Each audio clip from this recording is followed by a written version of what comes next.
You gave up on something real. You never said it out loud. You just quietly stopped believing it was for you. And you have been building a smaller life ever since. There was a version of you that wanted something specific. Not vague ambition. Something real. A direction, a life, a thing you were going to build. You can probably still picture it if you let yourself. Most men can. They just do not let themselves very often because the distance between that picture and where they are now is uncomfortable to measure. At some point, without a single dramatic decision, you stopped moving toward it. There was no moment of giving up. There were a series of small adjustments. A delay that became permanent. A compromise that became the new baseline. A voice that said not yet, which over time became not anymore. And you built a life around the adjusted version. A reasonable life. A functional life. A life that, if you describe it to someone else, sounds fine. But you know it is not the one you were aiming for. And that knowledge sits somewhere just below the surface of most days. The Stoics were not romantics. They did not believe in chasing dreams as a virtue in itself. But they were absolutely committed to the examined life, to knowing clearly what you want and why, and to being honest about the gap between where you are and where you chose to go. The version of you that gave up did not choose. He drifted. And drifting is not a Stoic concept. It is the opposite of one. Marcus Aurelius wrote about the shortness of life not as a comfort but as a warning. You have a limited number of years. The question is not whether you will spend them. You will spend them either way. The question is whether you will spend them on something you actually chose or on a version of your life that accumulated by default while you were waiting for better conditions.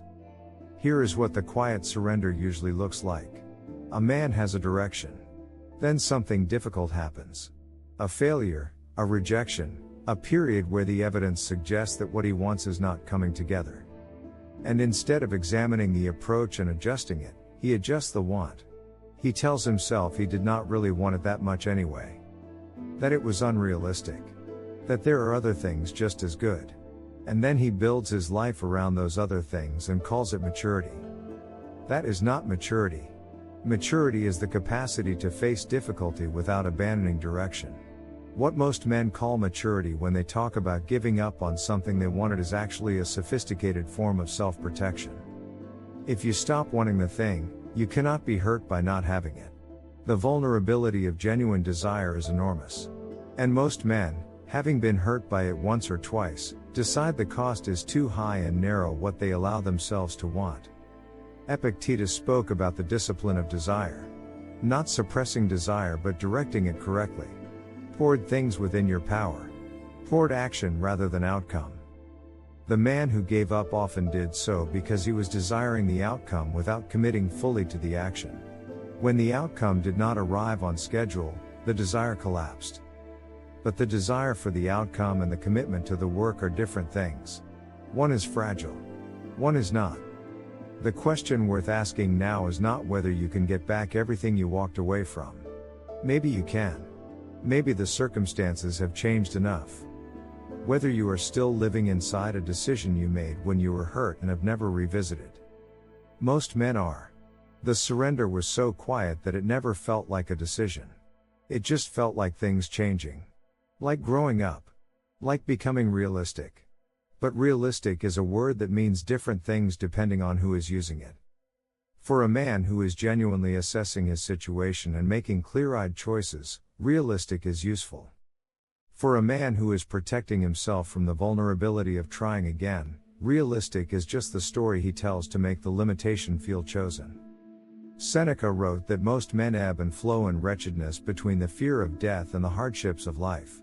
The wretchedness he was describing is not poverty or suffering in the conventional sense. It is the specific misery of a man who is alive but not really living toward anything. Who has enough to get through the days but nothing pulling him forward. Who has made peace with a version of his life that he settled for and calls it acceptance. Real acceptance, the Stoic kind, is not resignation. It is the clear-eyed recognition of what is and what is possible, followed by the full commitment to what can still be done. It is not shrinking the vision to match the fear. It is facing the fear and deciding whether the vision is still worth pursuing with the time and capacity you actually have right now. The version of you that gave up is not gone. It is just a decision that was made under pressure and never revisited. You can revisit it. Not with dramatic declarations. With honest examination. What did you walk away from? Why did you walk away? Is that reason still true? And if it is not, what would it look like to take one step back toward the thing you quietly decided was not for you? One step. Not the whole distance.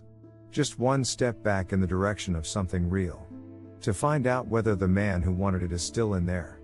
He is. He has just been waiting for you to stop calling the surrender maturity.